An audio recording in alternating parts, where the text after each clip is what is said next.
I'm doing an open studios this weekend. If you're watching this on YouTube, I expect you live far too far away to be able to come and visit in person. But I thought you might like to see behind the scenes and see what goes into preparing for an open studio. My name's Liz Chaderton. I'm a watercolour artist based in Berkshire, and every week I share a film about a tip or trick or technique that I wish I'd known about ages ago. This week, I'm going to give you a tour. So hopefully visitors will come through, and I have put up a welcome sign, and then they have the option of going straight up to the studio, which is at the top of the garden. I must cut the grass, or they can come into our conservatory, which I've turned into a gallery. I'm hoping the weekend will be as sunny and gorgeous as it is today, because that will really help. An open studio is about sharing your creative process and your creative space, but of course I want people to see as much of my work as possible. So I've turned our conservatory into a gallery, and also because it is November and you know what is around the corner, I've tried to produce a few sort of more gift items, because of course not everyone wants to buy a painting, can buy a painting, and it's nice to be able to offer some other options at different price points. I've had some tote bags made up with 3 designs: dodo, chicken and a hare, and I'm quite pleased how those have turned out. I've also had some coaster sets printed up. So I did a set with the cats, an Australia inspired set, and cows. I've done a few hand painted coasters as well, just because I was doing those for a YouTube tutorial, and I was really pleased with how they turned out. I think they're rather pretty. If you've watched my YouTube channel, you'll know I'm slightly addicted to bookmarks, so I've got a whole load of bookmarks there as well. So let's look at the painting. Sorry, loads of reflections in here. Of course, it's not an ideal gallery space, but I'm lucky to have this as an area. So here's a hare, more chickens. That's the chicken that's on the tote bag. Then the sheep.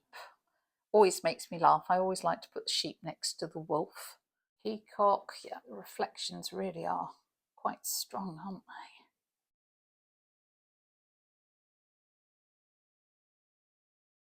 I use these storage cubby holes for all my workshop materials and different art stuff. Honestly, you end up with so much as an artist. Anyway, I've hung some extra bits on there. Just a few more paintings here. I've got a couple of my travel sketchbooks out because people love looking at sketchbooks. This one was from a week in Devon recently. And then I am delighted to say that the British love to send the most greetings cards per head in the whole of Europe.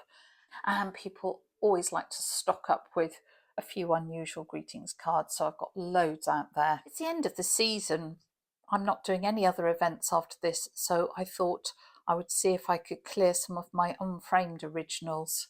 And they are at better than half price, so I hope that might tempt someone who can then get it framed up themselves. I think that's about it for in here. Oh, just down there, it's all my very important signage.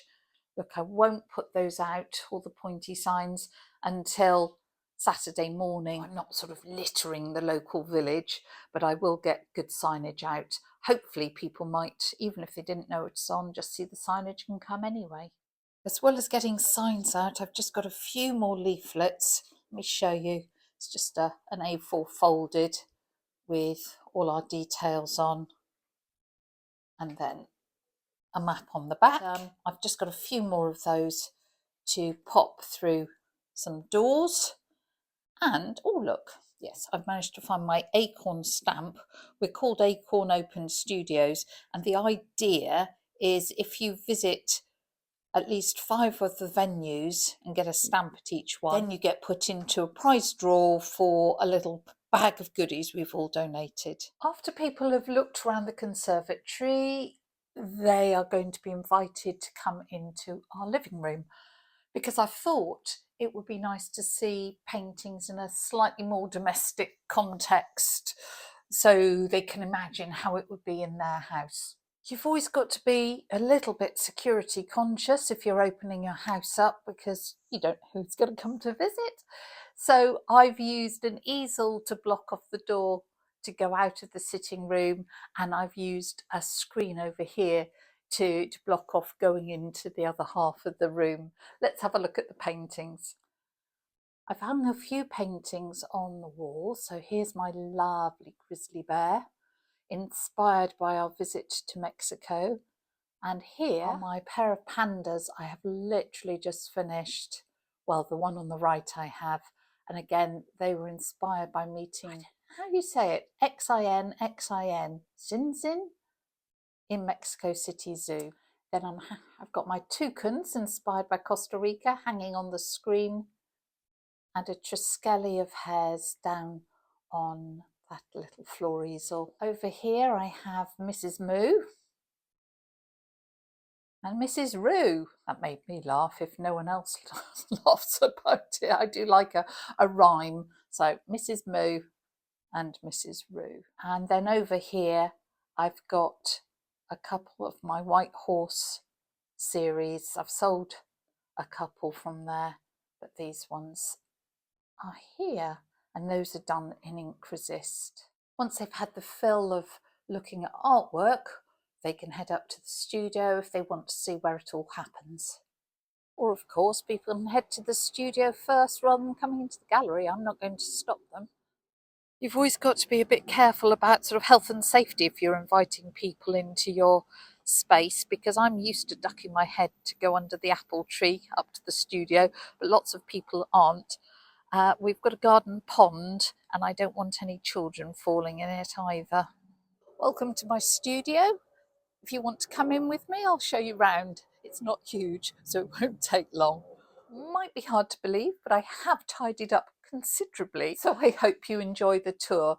It is freezing in here today, beautiful and bright and sunny outside, but very cold in here, so I will make sure there's some heating on for any poor visitors. This is generally where I work, and I will try and be doing some work while we're doing the open studios, but being in two places at once is tricky. I've got all my materials out and very happy to answer questions for people. This is where I tend to do my writing, and yes, I have just stuffed everything under the desk. I've put up lots of pictures on the wall. Well, I always have pictures on the wall, but I have tried to hang them straight and then propped a few more up. It is meant to look like a studio. It's not meant to be perfect, is it? And there's my very important heater. You have so much storage stuff as an artist.